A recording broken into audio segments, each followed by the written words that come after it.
내일 새벽부터 누가복음을 묵상하게 되었습니다. 그래서 누가복음 개론과 또 누가복음을 통해서 우리에게 주시고자 하는 말씀을 나누고자 합니다. 누가는 이방인입니다. 그리고 누가는 의사이자 역사가였습니다. 당시 이방인들은 짐승처럼 영혼이 없다고 생각했던 시절이었습니다. 그들은 짐승처럼 살다가 지옥에나 가는 그런 존재라고 생각했습니다.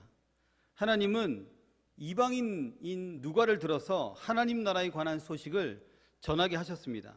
이방인 이 누가가 하나님의 도구로 사용되었다면 오늘 저와 여러분들도 하나님 앞에서는 여전히 가능성입니다.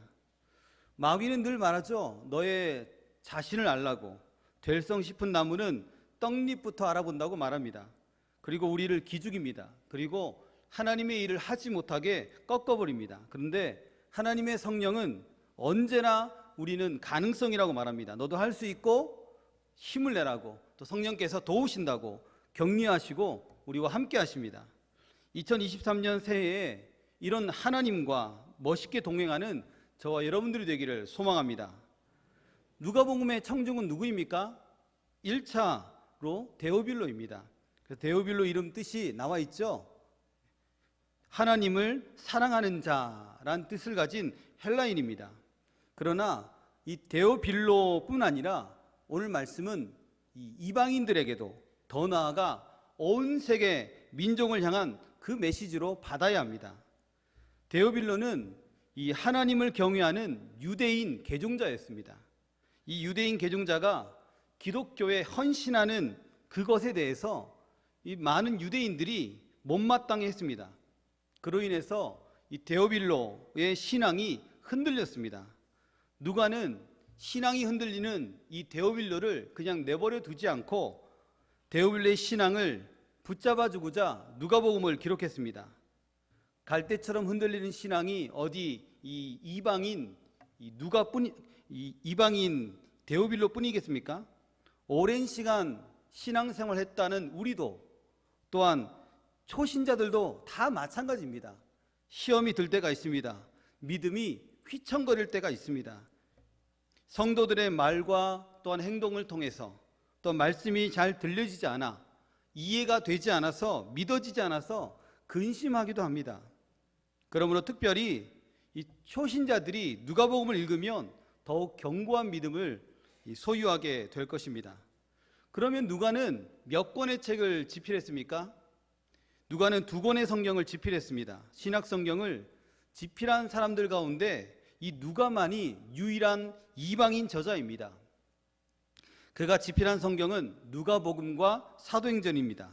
한 권의 책이면서 누가복음은 전편, 그리고 사도행전은 속편입니다. 누가복음에서 아주 중요한 3가지 사실을 이제 한번 나누려고 합니다. 첫 번째는 이 하나님은 누가를 준비시켰습니다. 구약의 마지막 선지자는 말라기입니다. 신약의 세례 요한이 첫 선지자입니다. 말라기와 세례 요한 사이가 400년이 간격이 있습니다. 사람들이 말합니다. 신구약 중간기. 그 중간기는 선지자가 없었으므로 암흑의 시대라고 말합니다. 그러나 그것은 오해입니다. 하나님은 여전히 구원 사역을 위해서 그 400년 동안도 일하고 계셨습니다. 하나님의 뜻은 모든 사람이 구원을 받으며 진리에 이르기를 원하십니다. 디모데전서 2장 4절입니다. 디모데 2장 4절 같이 읽겠습니다. 하나님은 모든 사람이 구원을 받으며 진리를 아는 데에 이르기를 원하시느니라. 아멘. 신구약 중간기 400년 동안도 하나님의 구원 역사는 조금도 쉬지 않고 내리 달렸다는 것입니다. 신구약 중간기에 어떤 준비를 하셨는지 큰 틀에서 2가지를 한번 살펴보겠는데, 첫 번째는 언어가 통일되었습니다. 언어 통일은 이 알렉산더 대왕이 지중해 연안 모든 국가에 그리스 문화 그리고 언어로 통일시켰습니다. 특히 당시에 고급 헬라어 그리고 서민들이 사용했던 헬라어, 이 헬라어는 코인의 헬라어였습니다. 가장 쉬운 헬라어 성경이 요한복음입니다. 가장 중요한 성경이 또한 요한복음입니다. 예수님도 이 헬라어로 기록한 성경을 읽으셨습니다. 헬라어로 통일시킨 것은 복음이 전할 중요한 이 도로를 건설한 것과 같습니다. 지금 헬라어 문헌이 남아있는데 과연 고급 헬라어 문헌이 남아있을까요? 아니면 코인의 헬라어, 그러니까 시장 언어, 아주 우리 같은 사람들이 쓰는 그런 헬라어가 남아있을까요? 그 당시에 종이가 아주 비쌌기 때문에 대부분 송아지 가죽에 글을 남겼습니다. 그러니까 아주 돈이 많은 사람들만 송아지 가죽을 샀고 또한 그 가죽에 글을 남긴 겁니다. 서민들은 글을 남길 능력이 되지 않았습니다. 그러니까 거의 모든 문헌은 이 에틱 또는 고급 헬라어였습니다. 그런데 놀랍게도 오늘 이 복음서는 코인의 헬라어로 기록되었습니다. 그래서 시장 바닥에서 일하는 사람들, 또한 죄인들, 또한 어부들, 그 누구라도 쉽게 예수 그리스도에 관한 복음을 접할 수 있게 되었습니다. 누구 덕분입니까? 알렉산더 대왕 덕분입니다. 하나님께서 쓰러져가는 사람들을 일으켜 세우기 위해서 이 낮고 낮은 자들, 그들에게도 복음이 들어가기 위해서 그 옛날 알렉산더를 들어서 사용하신 것입니다. 하나님께서는 모세도 들어서 사용하시고 또한 고레스도 들어서 사용하십니다. 우리가 한번 생각해 보시길 바랍니다. 애굽의 바로가 아주 친절한 왕이었다면 이스라엘 백성들이 애굽에서 나오려고 했을까요? 안 했을 것입니다. 뛰쳐나올 생각 꿈에도 하지 않았을 것입니다. 아주 지긋지긋하니까 그들이 뛰쳐나온 것입니다. 하나님께서는 때로는 악한 왕도 사용하십니다. 지금도 우리 눈에 아무것도 안 보입니다. 그래도 주님은 여전히 우리의 삶 한가운데 계시고 우리의 삶 구석구석에 개입하고 계십니다. 눈에 보이지 않을 뿐입니다. 그래서 주님만 신뢰하고 나아가면 주님께서 여전히 우리의 삶을 지도하시고 인도하시고 역사하시고 고치시고 회복시켜 나아가십니다. 이것을 믿는 저와 여러분들이 되기를 소망합니다. 알렉산더 대왕이 죽고 난 이후에 4명의 장수가 나라를 나누어 통치하죠. 이 중에서 이집트 영역까지 다스리던 자가 프톨레미 왕조였습니다. 이 프톨레미 2세 때에 알렉산드리아라는 아주 큰 도시가 있었습니다. 왕이 그곳에 세상에서 가장 큰 도서관을 지으라고 명령했습니다. 그래서 책이 그 당시에 500만 권이 있었습니다. 엄청난 일이죠. 그 당시 도서관장이 데메트리우스였는데 그 사람이 이 프톨레미 2세에게 요청을 합니다. 각하, 우리가 세상의 모든 책을 다 가졌는데 하나를 갖지 못했습니다. 그게 뭐냐 하면 유대인들이 가진 구약 성경입니다. 이 구약 성경은 히브리어로 되어 있기 때문에 헬라어로 번역해서 소장해야 될 줄 믿습니다. 그랬더니 이 프톨레미 2세가 말합니다. 해보라는 것이죠. 한번 번역 작업을 해보라는 것입니다. 성경도 구하고 번역도 해라는 것이죠. 그래서 12지파의 유대인들에게 각각 6명씩 차출했습니다.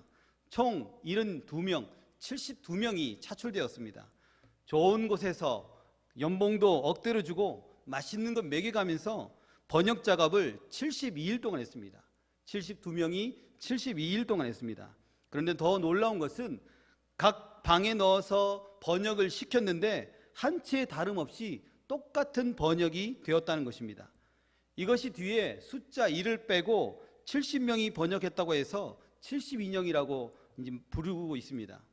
그때부터 많은 이방인들이 이 구약 성경을 아주 쉽게 읽게 되었습니다.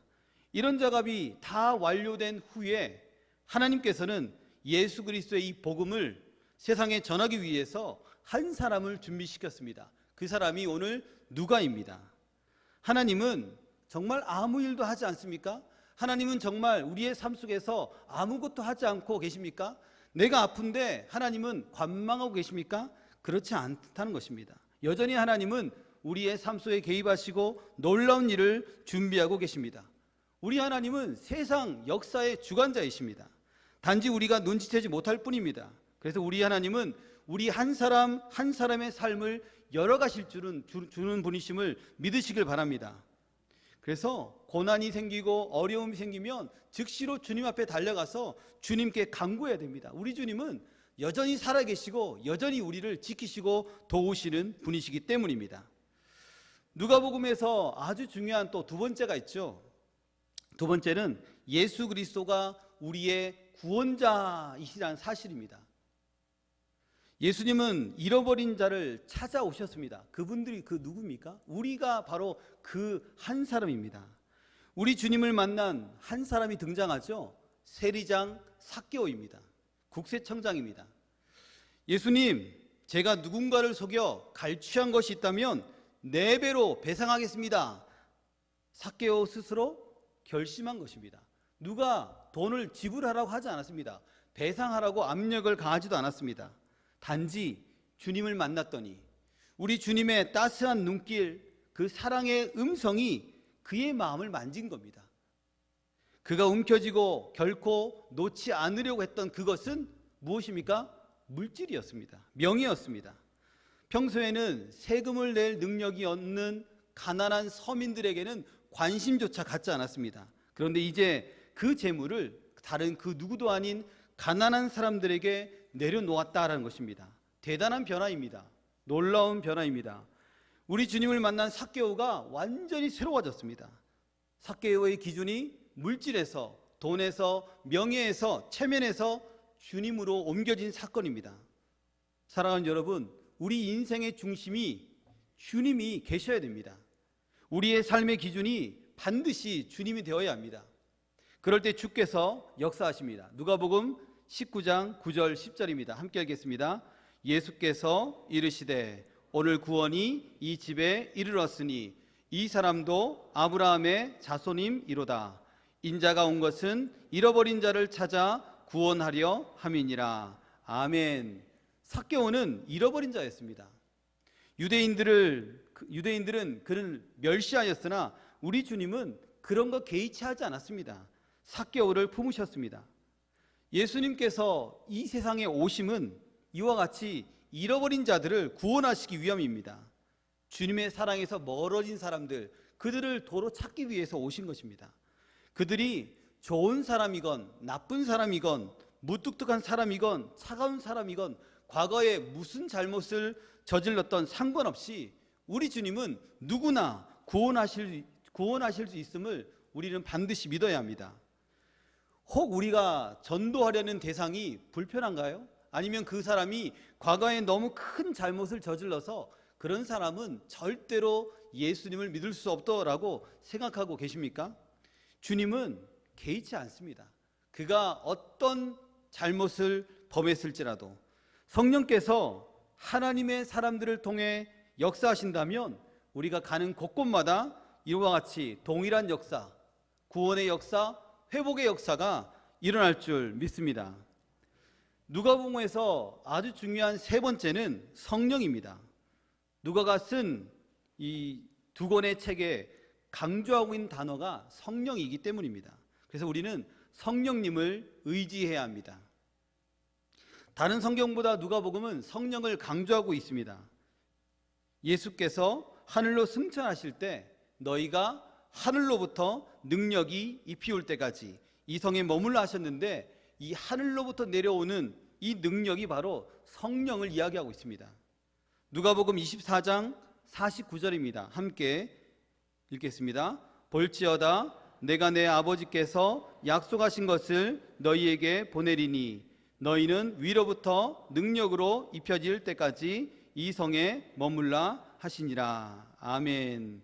누가는 자기와 같이 연약할지라도 하나님의 성령의 성령을 입히우면 전도 대상자가 누구든지 그가 어떤 상태에 있든지 상관없이 예수 그리스도와 연결된다는 것을 깨달았습니다. 그러므로 성령을 의지해야 됩니다. 하나님의 사람들이 의지할 것은 이 성령 하나님이십니다. 성령을 의지해야 능력 있는 그리스도인들의 삶을 살 수가 있습니다. 성령은 지금도 역사하고 계십니다. 성령이 하시는 일 고치시고 회복시키시고 다시 일으키시고 능력 있게 우리를 만들어 주십니다.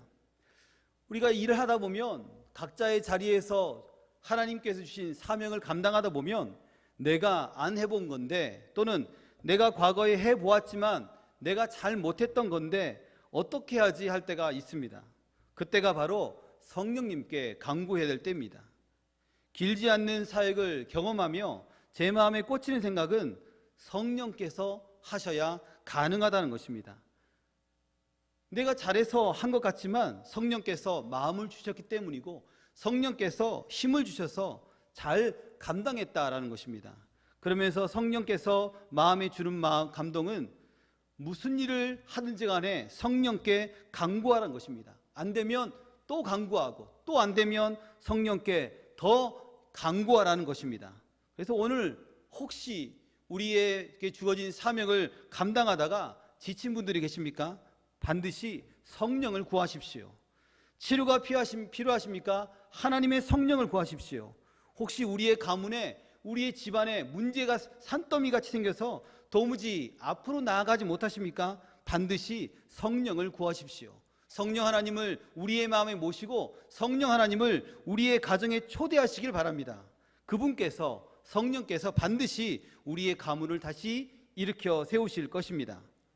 이와 같이 오늘 누가복음에서는 잃어버린 자를 찾아오시는 예수님, 죄인과 세리의 친구 되신 예수님, 그 예수님을 우리 가운데 소개하기 위해서 소개하고 있습니다. 또한 소개하면서 오래전부터 이미 이 모든 것을 준비하신 하나님을 말씀하고 계십니다. 삼위 하나님이 나타났죠. 성부, 성자, 성령 하나님의 놀라운 사역의 연합으로 말미암아 이 모든 것이 가능해졌습니다. 그 하나님께서 오늘도 우리에게 말씀하십니다. 이 아름다운 일을 사명을 능력 있게 감당하라고 말씀하고 계십니다. 바라옵기는 올 한 해도 여전히 우리의 삶에 개입하셔서 우리의 삶을 활짝 열어주시는 하나님, 여전히 우리를 구원하시는 예수님, 우리에게 날마다 성령의 능력으로 우리에게 힘주시는 그 성령님을 의지하여서 작은 예수가 되어 하나님이 기뻐하시는 복음의 전도의 사명을 감당하는 우리 모두가 되시기를 바랍니다.